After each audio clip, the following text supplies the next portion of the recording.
En México, la justicia debería ser pronta y expedita, así lo dice la Constitución, pero en la práctica la justicia suele llegar tarde cuando llega. Expedientes que duermen años en los tribunales, víctimas que se cansan de esperar y un sistema que parece diseñado para desgastar y no para resolver. Hoy ponemos el punto crítico sobre una pregunta incómoda. ¿De qué sirve el derecho a la justicia si el tiempo lo convierte en una simulación? Hablaremos de retrasos, de omisiones y de responsabilidades, pero también de la consecuencia real de una justicia lenta en la vida de millones de mexicanos.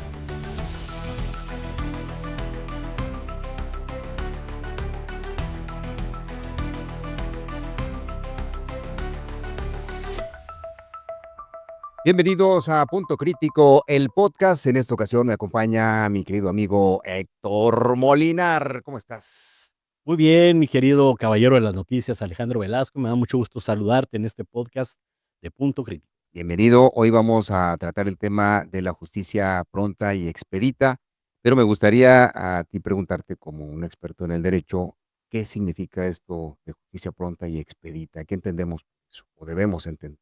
La Constitución siempre ha consagrado este concepto, ¿verdad?, de justicia pronta, expedita y gratuita, inclusive, ¿Mm? en el sentido de que no debe haber retrasos, no debe haber inconvenientes para que la justicia se ejerza, se lleve a cabo por los tribunales competentes en cada materia. Sin embargo, a través de los años, pues hemos visto que esto se ha venido distorsionando, se ha venido llevando de tal manera que la justicia se ha politizado también. Es un problema que tenemos. El Poder Judicial ya no es autónomo como todos creíamos que sí lo era. Y esto es de décadas. Sin embargo, la Constitución, como bien dices, establece que debe ser pronta y expedita, pero aquí la pregunta sería, ¿para sí quién y para quién no? Porque efectivamente, lo expedito es que sea pronta, que se cumpla. Y la la cuestión es que los tribunales, los jueces y tanto el Ministerio Público en lo penal y todas las autoridades que intervienen en esto, pues deben acatar lo que dicen las leyes. Y desgraciadamente, pues es lo que vemos que no ocurre hoy. Pero entonces estamos muy lejos de que eso se cumpla, eso es mandato constitucional, de que sea la justicia pronta y expedita. ¿Estamos lejos de eso? Yo creo que hoy más que nunca, Alejandro. Sí. Yo creo que hoy más que nunca, fíjate que te comentaba fuera de micrófono que yo cuando comencé mi carrera como licenciado en Derecho, allá en los 80s que empecé a litigar, había más compromiso de los jueces en ser imparciales. Había mayor compromiso del Estado en no intervenir en los asuntos que se ventilaban en los juzgados, salvo excepciones, ¿no? Que de alguna manera siempre el PRI cuidó mucho que no se que la cuestión de cuidar a la investidura del gobernador o del presidente en turno. Ujú. Entonces, había una forma de simulación, pero, en ciertos O sea, se asuntos cuidaban más las se formas. cuidan más las formas. O sea, siempre ha habido, Siempre ha habido diferencias, influencias. influencia, apoyo en forma parcial también. Sin embargo, el retraso que tenemos hoy en día es tremendo. O sea, los juzgados ya ahorita un juicio civil, mercantil o familiar, en ese aspecto te lleva mínimo un año, ya ahorita para poder, terminar una contienda electoral, una contienda, perdón, Ujú. jurídica, un litigio, y en lo penal todavía más es grave. Pero, esa tardanza ya es una regla, entonces, no es excepción. Es de acuerdo al procedimiento que se está llevando, de acuerdo al Código Civil y el Código de Procedimientos Familiares. Los códigos que tenemos hoy en día establecen términos que se deben cumplir, Ujú. no los cumplen. Porque siempre está el pretexto de que están los juzgados llenos de Saturados. expedientes, Ajá. saturados, y entonces siempre te dicen, por tener, saturación de expedientes, se acordó en tal tiempo.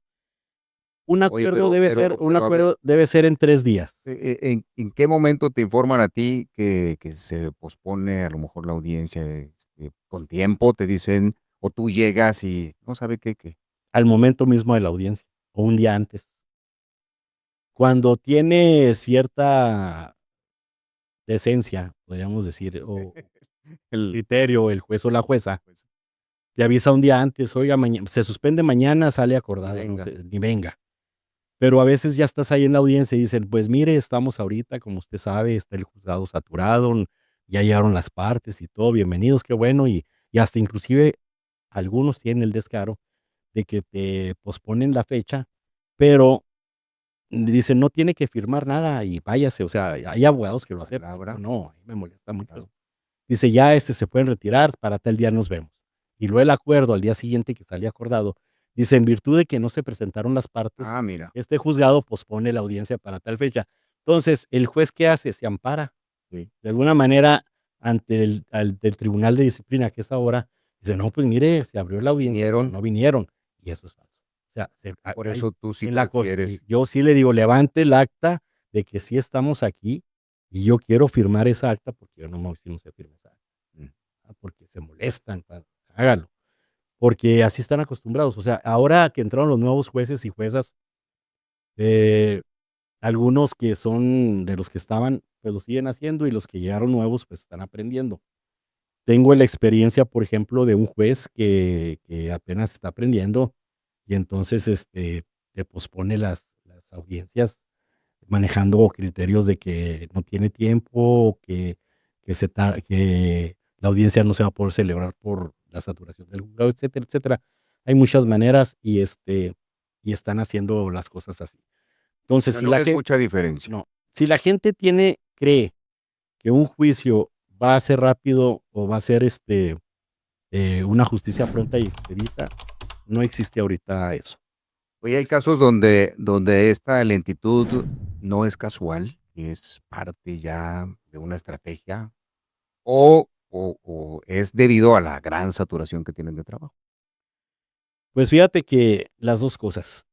Te puedo afirmar que, por ejemplo, en lo penal, Mm, los ministerios públicos están saturadísimos. Todos los días están recibiendo querellas, denuncias, llega el ofendido la la víctima. víctima o el ofendido, este, la hacen su querella y todo eso, y después tienen que citar al imputado o al presunto, y resulta que un ministerio público todo el día que tiene, o las 8 horas o las 10 o 12 que trabaja, nunca va a poder no tiene tiempo para investigar. O sea, su obligación es investigar cada caso, Ujú. de acuerdo a la ley, de acuerdo a la ley penal, a la ley de procedimientos penales nacional. Y no hay tiempo para eso. O sea, ¿a qué hora lo va a hacer? Entonces está la figura del asesor jurídico, que es donde ya el querellante o el denunciante, pues tiene que buscar el apoyo de un abogado externo. Ahí hay de oficio también, o el externo, o el particular, pero también se enfrentan ante esa lentitud, porque el Ministerio Público no te da acceso a la carpeta si quiere o no. A veces siempre están muy saturados. Quieres una copia para allá y ya está acordado que te la van a entregar la copia certificada y te dicen, véngase dentro de una semana, véngase dentro de 10 días. Y luego llegas y todavía no se la Todavía no tengo, es- Mili. En eso estoy. Bueno, eso es lo normal. Ahora, en cuanto a favores y cosas por el estilo, Sí, decías sí, tú, sí, por sí. ejemplo, pues sí, hay asuntos O sea, sí se donde puede puede haber, acelerar. donde sí se puede acelerar y hay asuntos donde le dicen, ese no lo acelere, párelo tantito. Dependiendo de quién sea. Mira, cómo hemos visto que en ciertos asuntos la justicia sí es pronta. O sea, sí tenemos, digamos, tenemos policía activa, Ujú. policía que trae equipamiento de alta calidad y funcionalidad para inmediatamente comunicarse y acudir tras los Presuntos. criminales o los presuntos imputados y lo hacen con efectividad, pero cuando no es, ¿no? O sea, cuando no les importa tanto el asunto, pues lo dejan. Y la verdad es que sí hay un problema muy grave eso, porque esto ya no es para la mayoría de las víctimas. El sistema sí puede, El sistema sí está hecho para que funcione. pero El problema nada más que para es que quienes no sí. quieran. Oye, y hablando del impacto, pero ya a las personas, ¿qué le pasa a una persona que de qué manera sufre o lo padece o de qué manera le afecta el que un juicio sea tan largo? Le afecta mucho en cuanto al costo, porque ya ahorita los abogados también ya no podemos cobrar por el asunto en sí una cantidad X, ¿no? Sino que tenemos que cobrar los que litigan, porque yo ahorita soy facilitador privado, que es una Ujú. figura. Pero los litigantes, ya tienen que ser, si voy a llevar la audiencia preliminar, que es donde se admiten las pruebas, y tengo que desahogar las pruebas en la audiencia de juicio, y tengo que esperarme a la sentencia, y tengo que esperar a ver si apelo o no, o me voy hasta el amparo. Todos estos pasos ya se cobran aparte por muchos abogados. O sea, ya te dicen, pues mire, todo depende, si no llegamos a arreglar esto o no encontramos una solución dentro del procedimiento, nos vamos a ir tiempo. Entonces, le voy a cobrar también por el tiempo que me voy a llevar, o sea, por cada audiencia o cada cuestión que implique mi presencia dentro del juicio y mi experiencia y mi capacidad. Eh, y así sucede también en lo penal. Ya generalmente los abogados nos vemos también en el problema de que simplemente para que ahí te va otro problema que tenemos muy grave, la central de actuarios. Mm. Los actuarios se mueven según como les llegues también. Nunca se ha quitado. No. Y aunque lo esconden, pero nunca se ha quitado. Y también, ¿qué te parece que un banco que desea, por un juicio de hipotecario, desocupar un local comercial o una casa, el actuario se lo tienen al día siguiente listo, después de que salió el acuerdo? ¿Por qué? Porque ese abogado que lleva puros asuntos de bancos, pues ¿Con qué? tiene arreglado, ¿Ay, trae con con qué? qué, Ay, con trae herramienta, trae todo. Entonces, los actuarios fascinados de irse con esos abogados, y ¿no? dan Y dejan de un lado los asuntos de carácter familiar, los urgentes de pensiones, alimenticios, todo eso. No, espérese, pues, va agarrando su su turno, va turno, por turno. ahorita no hay chance. Y los emplazamientos te dicen, ahorita estamos en febrero, te dicen para tal día de marzo, para tal día de abril. O sea, Oye, pero también eso, ¿cómo impacta de manera emocional a quien está metido en un juicio de estos? Obviamente nos hablabas ahorita del impacto económico, que tiene que estar saque y saque dinero, pero el impacto emocional, sobre todo, por ejemplo, cuando estás pidiendo manutención, a lo mejor, cuando estás peleando una herencia, ese tipo de fíjate que es otro tema muy interesante, porque las partes siempre se desesperan. O sea, el cliente siempre se desespera, se molesta cuando cree que el abogado no está llevando bien su asunto. Por eso existe la consulta remota también. Yo lo que hago con mis clientes es que yo siempre le he mostrado en mi computadora, le digo, venga, vea usted en mi laptop, aquí está su juicio, aquí están todos los escritos que yo he presentado, las promociones, como los acuerdos del juez, y vea usted que no hemos dejado de trabajar su asunto. O sea, las distancias son muy largas, por ejemplo, pero aquí está, dice, usted promovió en febrero y el juez acordó hasta marzo, ¿sí? Pero ¿qué acuerdo está acordando el juez? Pues ese escrito que yo presenté en febrero, justamente, y es el tiempo que se llevó para, para precisamente un acuerdo que debería haberlo sacado en 3 días, ujú. no en un mes. Entonces, habemos de todo, ¿verdad? Habemos abogados que sí estamos muy pendientes de nuestros asuntos y vamos y estamos tocando la puerta en el juzgado y todo eso, pero nos quita tiempo, dinero y esfuerzo, porque los abogados tenemos que ir a los juzgados en nuestros automóviles, gastamos gasolina, gastamos en estacionamiento, gastamos el tiempo en hablar con los jueces y juezas. Muchas veces les estamos, este, rectificando sus propios acuerdos porque contienen errores, como ya utilizan muchos formatos. Ujú. O los El machotes que les machote, llaman. Entonces utilizan y ahí se les va el nombre del que estaba antes, se les va la fecha del que estaba anterior. anterior. Y entonces son errores que se tienen que subsanar forzosamente en un juicio, porque esos errores te pueden echar abajo el juicio. Entonces, pues hay de todo eso, ¿no? ¿Y quiénes son esas personas? También te voy a decir una cosa, los jueces no pueden estar haciendo los acuerdos, ¿verdad? Pues están para revisar, para llevar las audiencias orales, porque ahora son orales. Entonces, imagínate un juez que dura 2, 3 horas en una audiencia y luego tiene 3 al día, por ejemplo. Entonces, ya saturó su agenda con las audiencias orales. El personal, que es los secretarios proyectistas, los de acuerdo, se supone que deben sacar su trabajo inmediatamente, para eso están, para acordar todos. Luego le amontonan así todos los expedientes al juez para que los revise uno por uno y esté firmando los acuerdos, pero resulta que el personal que tienen no está al 100% capacitado, que son los que cometen errores Mm. de ortografía, de personas, de cosas. Y bueno, pues resulta que es personal que impone también el poder judicial. O sea, el juez no acomoda a su gente, el juez no puede escoger. Le llega a la gente, no, pues ahí le llegó su nuevo secretario de acuerdos, ahí te llegó tu secretario proyectista, ahí te llegó Viene el capacitado, accionista. qué bien, y si Y si no, no, pues a ver ahí cómo va a te ir las arreglas, aprendiendo. te va a ir aprendiendo. Entonces son cosas que obviamente retrasan el acceso a la justicia. Y eso sucede. Ahora, obviamente que un juez que tiene este tipo de audiencias diariamente, también está saturado en su cabeza. Imagínate, Claro. una audiencia de 2 horas o 3 horas en carácter familiar, civil o mercantil, lo que sea, o en lo penal. Ujú. El juez sale agotado, Sí, y sí. luego otra, y luego otra, Con otro y tema otros temas. distinto, sí. Sales agotadísimo. Entonces es comprensible que el sistema sí funciona. ¿A qué hace falta? Más personal, más equipamiento, gente más capacitada para que el personal funcione, para que el juzgado funcione bien, y eso es lo que necesitamos. Oye, lo estás hablando de jueces que a lo mejor sí se avientan sus 3 audiencias, pero seguramente habrá otros que dicen: "No, yo nomás Una, una". no, ya, gracias a Dios, uno de ellos ya se fue. Uno que no tenía ni la vergüenza siquiera, tenía la hora, por ejemplo, tenías la audiencia con él al mediodía, a las 12, y entrabas a las 2 de la tarde. Y además hablaba así muy rápido. Ya lo corrieron, gracias a Dios, ya no está, ya se fue.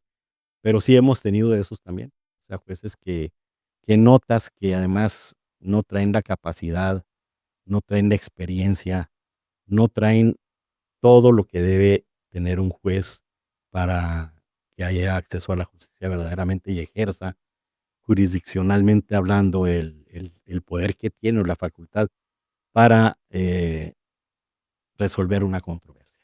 Ujú. Entonces, sí es ahorita un problema que tenemos, pero también tenemos buenos y malos, ¿verdad? Sí, sí, Tenemos, obviamente. salvo excepciones, tenemos muy buenos. Oye, retomando el tema de cuando se empuja un asunto por medio de un recurso, ¿esto podría significar que el sistema castiga más al que menos tiene? ¿O cómo lo podríamos interpretar? A ver, otra vez. Sí, hablando de que algunos de asuntos, ¿verdad?, se empujan con dinero. Entonces, el sistema castiga más al que menos tiene, al más pobre, porque no tiene esos recursos como El para decir sistema. el sistema, digamos. No, el sistema lo podríamos considerar como la manera en que está organizado Ujú. el ejercicio de la justicia. Aquí lo que vemos es que muchas veces el retraso es, como lo te digo, porque falta personal, pero también sí hay agilización porque hay, hay influencia, hay corrupción también, sí. Sí. O sea, sí hay. No podemos generalizar también, No, ¿verdad? Pero no, sí hay. sí hay, También sí existe. sería Es que ahorita mira, ahorita afirmar una cuestión que estamos viviendo a través de décadas, como te digo, es que esto no es nuevo. La corrupción todavía no se elimina en los juzgados, no, que ya se había eliminado la corrupción. no se ha eliminado la corrupción, o sea, no te puedo decir que está en todos lados, no, no, no, no, no. Hay No, no, excepciones. obviamente que no, sí. Hay excepciones muy respetables, tenemos jueces y juezas que merecen todo mi respeto, pero hay también Otros que no merecen tu respeto, ¿verdad? Bueno, y que además, como te digo, no necesariamente el juez a veces es el del que lleva todo el peso, sino también los subalternos, ¿va? Que son los que se arreglan también y manejan muchas maneras de retrasar las cosas y oye, de agilizarlas. muchas veces, escuchamos, ¿no? El juez desechó el caso porque estaba mal integrada la carpeta y suelta al presunto, la presunta. ¿Qué sucede ahí? ¿A quién es el encargado? ¿El Ministerio Público de integrar la carpeta y y no la integra adecuadamente, o qué sucede? En las cuestiones de carácter penal, efectivamente, es el ministerio. y el asesor jurídico que te comentaba Ujú. que es otra persona que ya, sí, que ya el código contempla, el Código Nacional de Procedimientos Penales a nivel nacional, Código Nacional de Procedimientos Penales. Sin embargo, cuando el asesor jurídico no apoya al Ministerio Público, porque también existen muchos abogados que los contratan y no hacen su trabajo tampoco. El Ministerio Público está obligado a investigar. Entonces, cuando la carpeta va insuficiente para el juez Ujú. de control, mira, muchas veces el Ministerio Público está asignado a la carpeta de investigación, la agarra y se va a la audiencia de control, que es donde finalmente van a vincular o no al procesado, al imputado. Y a veces dicen: "¿Sabes qué? Pues yo no voy a poder ir porque se me empalmaron 2 o 3 audiencias", el mismo Ministerio Público. Entonces, él se la suelta a otro, A otro y a ministerio. otro Ministerio Público que dice: "Ah, déjame, la veo", en una hora la lee, y llega, y en cuanto entra y el juez lo empieza a atiborrar, porque el juez, el juez penal en ese momento va a tener conocimiento de la acusación, del delito y todo. Entonces, el Ministerio Público empieza a hacer su narrativa, esto es lo que ocurrió, lo de los hechos, ¿verdad? La acusación, como bien, se menciona ahí, cómo fue que detuvieron al imputado, todo ese tipo de cuestiones. Y entonces, si el juez nota que va deficiente la carpeta de investigación, que no lleva el debido proceso de la detención, de haberle leído sus derechos al imputado, de que no se le haya demostrado, digamos, que haya elementos que fehacientemente a criterio del juez pueda considerar que sí debe entrar que sí se debe vincular, lo absuelve, porque la Constitución dice que ante la duda, en lo penal, ante la duda del juez de que haya sido el imputado culpable de eso, debe absolver. No debe vincular, ante la duda, así, ante la pura duda. Entonces, la duda es, ¿sabe qué? Pues, tu carpeta no me llenó, o sea, No me convence, no eh, trae los elementos. no trae los elementos del delito, en caso concreto, que pudiera yo considerar para vincular. Entonces, eso ocurre, con frecuencia. Eh, y y vemos cómo al principio en la prensa, pues, se suelta la noticia de que, encontraron al violador o al abusador, y resulta que no eran. Fíjate que se maneja como presunto. En algunos casos, como en ustedes, aquí tenemos periodismo serio, pero hay periodismo que no es serio también, tú también lo sabes. Sí, sí, sí, también. Entonces, ahí sí lo sacan infinidad de notas Pero le y demás, protegen el rostro así con una tirita en pero los ya de medios. antemano lo mataron con el nombre. ¿Cuántas veces no sale, por ejemplo, en las noticias? Violaron a la niña tal, dicen, no podemos decir su nombre, y nada más ponemos una inicial. Es hija de fulano, sutano y mangano que viven en tal parte. Eso es Ya se violó su sí, su intimidad, intimidad. y su derecho de secrecía. Y vemos cosas así, pavorosas también, ¿verdad? Yo pienso que la prensa también tiene que tener mucho cuidado. Tenemos de todo también. También hay cosas en la prensa que empujan, Que presionan. que presionan, también, con favores y cosas por el estilo, ¿verdad? En algunos casos. Oye, esta lentitud, y en ocasiones, pues, la mala integración de los expedientes, todo esto que entorpece un proceso, ¿podría considerarse como una violación de los derechos humanos? Es violación de los Es derechos violación de porque no estás accediendo a una a la justicia en pronta y pronta expedita y como lo y exige gratuita. y gratuita. La justicia debe ser, expedita, pronta, expedita y gratuita. Ahí realmente sí se está violando el derecho humano de acceso a la justicia, precisamente. Y también antes, fíjate que antes con los amparos te daba buen resultado el demandar a través del amparo, este, que ciertos juicios están estancados. Oiga, este juicio lo tiene estancado el juez tal y no ha hecho su trabajo de justicia pronta y expedita. Entonces el amparo al día siguiente lo acordaban, le estaban radicándolo inmediatamente al juez, de origen que tiene el expediente, le están pidiendo el informe justificado para que diga por qué lo tiene retenido, y entonces se agilizaba. No, hombre, ahora el amparo, para lo que pides tú, tienen 6 meses para resolverte la petición. Dices tú: "No, ¿para qué para qué me amparo? Entonces, Pues mejor voy a estamos dentro. hincarme ahí con el juez a decirle: 'Señor juez, por favor, aquí estamos'". Pues, pero entonces, ¿dónde están esas responsabilidades o por qué surge esto que en un momento decías falta de personal, pero también, faltará presupuesto? Sí. Porque, ya ves que, muchas veces me has comentado que incluso las instalaciones son insuficientes, los lugares donde llegan ustedes a hacer sus procedimientos no son los más adecuados, son pequeños, no hay suficientes escritorios y equipo para poder brindar, o sea, sí es también de presupuesto esto. Bastante, bastante. Ciudad Juárez es una ciudad olvidada en ese sentido. Tú vas a la ciudad de Chihuahua y vas a encontrar un edificio flamante, no sé cuántos pisos tendrá, como 6 o 7, no me ¿Ciudad acuerdo. judicial? La ciudad judicial. Esa ya se llama Centro de Justicia. Ah, okey, ya no es ciudad. Centro de Justicia.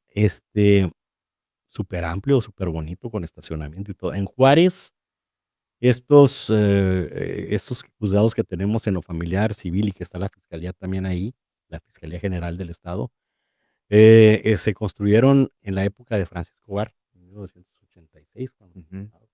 o en el 92, no me acuerdo, por ahí fue. En el 86, ¿verdad? Fue gobernador. Buenos, Se construyeron en la época de Francisco Barrio. Entonces, a través de los años, estos juzgados que estaban amplios, bien bonitos de aquella época, los fueron haciendo ya. chiquitos, Ah, con chirrac, ¿no? Con chirrac, de tal manera que todos los pasillos de emergencia, todos los pasillos de acceso a los juzgados y todo, ya los llenaron de cosas. La biblioteca ya la hicieron chiquitita, ya no tienes acceso a esa, también le hicieron juzgado. Este, la central de actuarios la pusieron también en otro lado. O sea, todo lo que era amplio ya no quedó amplio. Ahora, con César Duarte, ¿con quién fue? Con el anterior, Reyes con Reyes Baeza. Baeza. Con Reyes Baeza se aceleró mucho lo de los juicios orales. Entonces, los nuevos juzgados familiares y civiles los hicieron un cuartito. O sea, ahí está la sala de audiencia oral, ahí está para archivar expedientes y todo. ¿Qué te quiero decir con esto? Que es total y absolutamente insuficiente para todo el trabajar que hay en los juzgados. Oye, Y luego esto no los equipan y les dan, todo el material didáctico que requieren, ¿verdad? Para el buen desempeño de su. y esto no es privativo de un solo lugar, ¿verdad? Esto pasa en muchas ciudades del país, no es privativo de Ciudad Juárez. En Ciudad Juárez yo creo que sí estamos muy descuidados porque en Chihuahua, capital, está mejor surtida en todos los aspectos, ¿eh? Sí, aquí Pero de todas maneras también tienen un rezago enorme, ¿no? En cuanto a expedientes y demás. pues sí, A lo pero mejor no es tan grande. no es tan grande como Ciudad Juárez. En Ciudad Juárez el problema es mayor y sabes que aquí hay más asuntos de todo tipo que en Chihuahua. Oye, para ir cerrando el tema, ¿cuál sería la visión propositiva? ¿Qué es lo que se necesita para que las cosas funcionen bien? O más o menos bien, ¿verdad? Porque también no podemos a lo mejor pensar en un cambio de 180 grados, un giro de 180 grados, pero ¿qué se requeriría?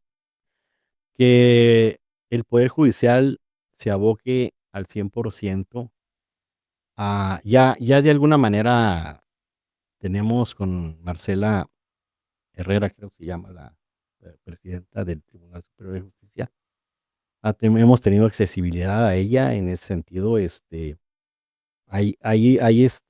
sí hay voluntad. Pero en el sistema tendría que cambiar algo, o el El sistema está sistema bien. tenemos que ampliar. Ya no se puede ampliar los juzgados que tenemos, tienen que construir. Tenemos, muy poco estacionamiento, tenemos instalaciones que ya no son suficientes. Se requiere inversión, infraestructura en Ciudad Juárez. Eso por una parte, pero en el sistema en sí, ¿el sistema está bien? El sistema operativo está bien, en Está cuanto bien, a las leyes está bien. sí. Es más, quiero decirte que la República Mexicana, o sea, en México, vamos a la vanguardia de los derechos humanos a nivel internacional, vamos a la vanguardia de Más las no se leyes respetan. las leyes accesorias y demás, que son ordenadas por la Organización de las Naciones Unidas, donde México es participante también ahí, y somos, muy efectivos en la cuestión de la legislación. En el aspecto legislativo parecería que no, pero sí vamos bien. O sea, Hay podríamos ir leyes mejor. para todo, casi, ¿no? Ajá. pero ¿cómo se aplican? Esa es la cuestión. El ¿A por quiénes sí y a quiénes no? Mira, ahorita tenemos la justicia alternativa, si me permites nada más entrar en sí, paréntesis. porque ese es La una justicia alternativa viene a ser como un apoyo muy grande para este problema que tenemos de saturación de juicios. ¿Por qué? Porque ya ahorita con la ley de justicia alternativa existen los medios alternos de solución de controversias. Es cuando ya las partes quieren arreglar su conflicto. De tal manera que ahí donde entra la justicia alternativa es para que fluya la comunicación, ujú, para que una tercera persona al que se le llama facilitador los los lleve a cabo a través de sesión, una o 2 o 3 sesiones, para que de alguna manera los allegue a su problema, los enseñe a comunicarse, los apoye de una manera ordenada, respetuosa, para que cada uno diga por qué sí, por qué no. Y si llegan a un convenio, ese convenio se ratifica ante la presencia del facilitador y entonces el Instituto de Justicia Alternativa, a través del Tribunal Superior de Justicia, te entrega ese convenio ya como sentencia para que la penalidad que ahí se haya establecido en el convenio ya nada más se ejecute. Ya no de tienes que fuerza abrir, legal, tiene fuerza de cosa juzgada. de cosa Ya no juzgada. tienes que abrir un juicio completito, ni tienes que ir por todos los pasos de un procedimiento. Esto es muy bueno, se está llevando a cabo en materia civil, mercantil, familiar y hasta en lo penal. En lo penal se llaman servicios previos a juicio, donde las partes también en asuntos donde sí se puede, Okey. se le dice, a ver, como en las cuestiones de carácter familiar, tiene que ir a un taller de padres, tiene que ir a un taller también usted de madres, tiene usted que ir a cuestión psicológica, tratamiento Ujú. psicológico. Entonces suspenden el procedimiento penal para que las partes cumplan con las condiciones que les ponen servicios previos a juicio. Entonces, Es esa donde sí entra la es justicia alternativa. Yo ahorita, por ejemplo, soy facilitador privado. Privado, ¿por qué? Porque me certificó el tribunal para hacer esos convenios que te digo. Pero aquí en Juárez tenemos el Instituto de Justicia Alternativa, que efectivamente ya todos los asuntos que se pueden llevar ahí, con favoreciendo el convenio, que las partes lo quieran, te evita un juicio, te evita demandar. Inclusive la gente no lo sabe, esto es novedoso. Los abogados litigantes, mis compañeros, mis colegas, a veces creen que esto es competencia y no, esto es complemento. ¿Por qué? Porque a los abogados que litigamos, yo fui litigante, ahora me dedico a ser facilitador privado, pero en el litigio yo muchas veces quise conciliar, yo muchas veces quise arreglar el asunto y pedíamos una audiencia al juez conciliatoria para poder llegar a eso. Pues ya ahora con la justicia alternativa tenemos sí un se puede. proceso que agiliza todo, inclusive los asuntos que ahorita están en juzgado, que están atorados, se pueden desatorar si las partes quieren y buscan ese tipo de justicia alternativa que ya existe. Y Entonces, está muy bien. esa es lo que la gente común puede hacer, o sea, tiene esa alternativa de decir: "Ya mejor vamos a llegando a un acuerdo", Hay mecanismos alternos, sí. ¿sí? Y aún y cuando lleven su juicio, que lo llevaran por el procedimiento normal, pueden Suspenderlo ahí en ese suspenderlo. momento, decirle al juez o esperar, porque digo, si no se ha dictado sentencia, Ujú, hasta que no se dicte sentencia, se puede hacer. todavía se puede. Sí. ¿Saben qué? Vamos a ir con un facilitador o a justicia alternativa. Yo, por ejemplo, si el asunto está, corriendo ahí, se manda el oficio donde se le dice al juez que las partes están de acuerdo en suspenderlo momentáneamente para llegar a una posible solución. Se suspende el procedimiento y entonces si ya existe ese acuerdo entre las partes, ese acuerdo sube a categoría de cosa juzgada y ya lleva hasta la penalidad en caso de incumplimiento, Okey, se presenta y en caso de incumplimiento ya nada más se ejecuta, ya no tienes que seguir el juicio. okey. Entonces, y eso que habías dejado en pausa, Ahí se termina. ahí se acaba. Llega el convenio y dice: "Aquí se acaba con todo esto", ¿sí? Pues, es un tema bien interesante y además, esto que nos mencionas tú, pues, es una buena alternativa para muchos casos que ya llevan años, que la gente ya está cansada, desgastada y que necesita ya una solución. Creo que es una buena alternativa. Pues sí, mira, y ahorita, por ejemplo, los facilitadores privados, que somos 11 en Ciudad Juárez, certificados por el Tribunal Superior de Justicia, somos 11.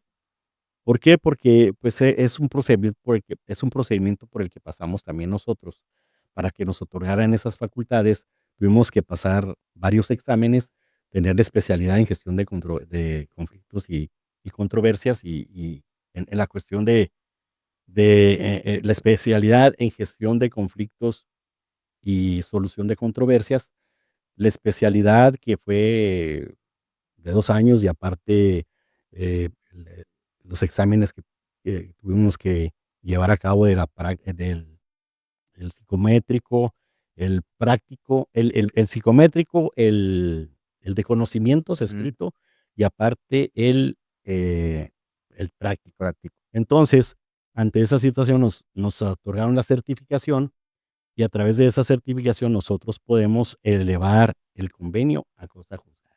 Bien, pues con eso terminamos. Mi querido Molinar, es una buena alternativa.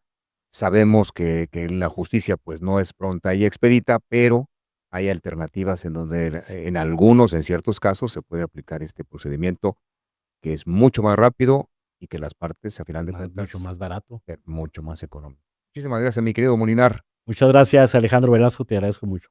Con esto terminamos este podcast de Punto Crítico. Le pedimos que se suscriba, que le dé a la campanita para que le avise cuando tengamos un nuevo tema. Muchas gracias.